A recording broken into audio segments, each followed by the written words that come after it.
Hello viewers, welcome to my channel. This is Rabni from tasty food and dessert. আবারও ফিরে এলাম নতুন একটি রেসিপি নিয়ে।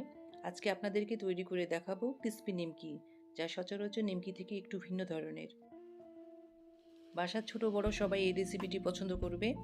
চলুন ভিউয়ার্স, আর দেরি না করে আমরা মেইন রেসিপিতে চলে যাই।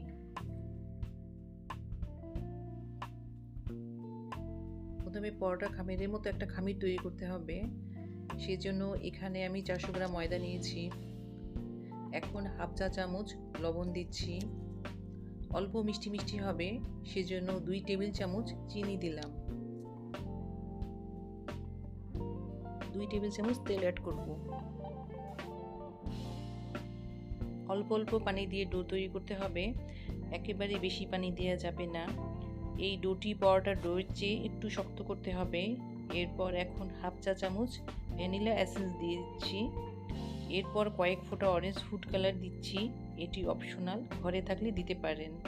এরপর খামিরটি ভালো করে মেখে 10 মিনিটের জন্য ঢেকে রাখতে হবে। এটি অনেক কালারফুল আর ক্রিস্পি হয়, বাচ্চারা খেতে অনেক পছন্দ করে। আমরা এই ডোটি দিয়ে একটি রুটি বেলে নিব, বড় একটি রুটি হবে, আর এর থিকনেস হবে পরোটার থিকনেসের মতো।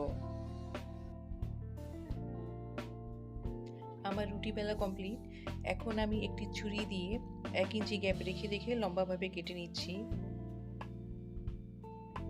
এইভাবে লম্বা লম্বাভাবে কেটে নিতে হবে, স্ট্রেট করে।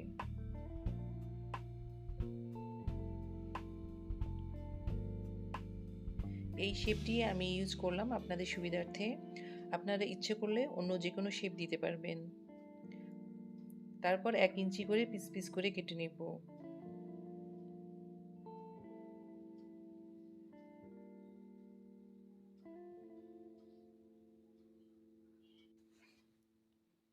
এখন চুলায় একটি ফ্রাই প্যান বসিয়ে দিব। ফ্রাই প্যান গরম হয়ে গেলে 300 ml তেল দিয়ে দিব।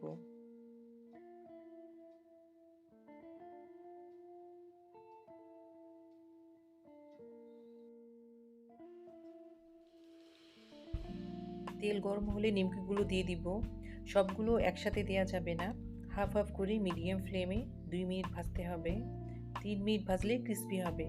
যারা ক্রিস্পি খেতে ভালোবাসেন তারা 3 মিনিট ধরে ভাজবেন।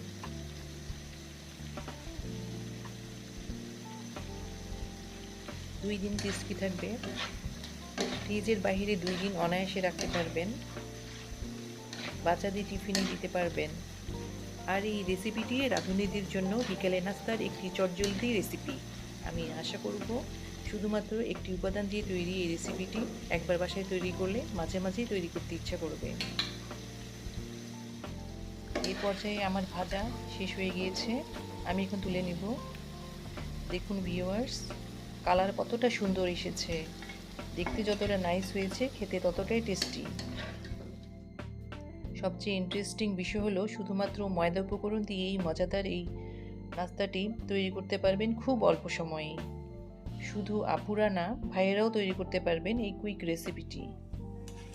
সো ফ্রেন্ডস, আমার এই সিম্পল রেসিপিটি ভালো লাগলে ভিডিওটিতে একটি লাইক দিবেন। কেমন লাগলো অবশ্যই কমেন্ট করে জানাবেন। আর চ্যানেলটি সাবস্ক্রাইব করে চ্যানেলের সাথেই থাকবেন। আল্লাহ হাফেজ।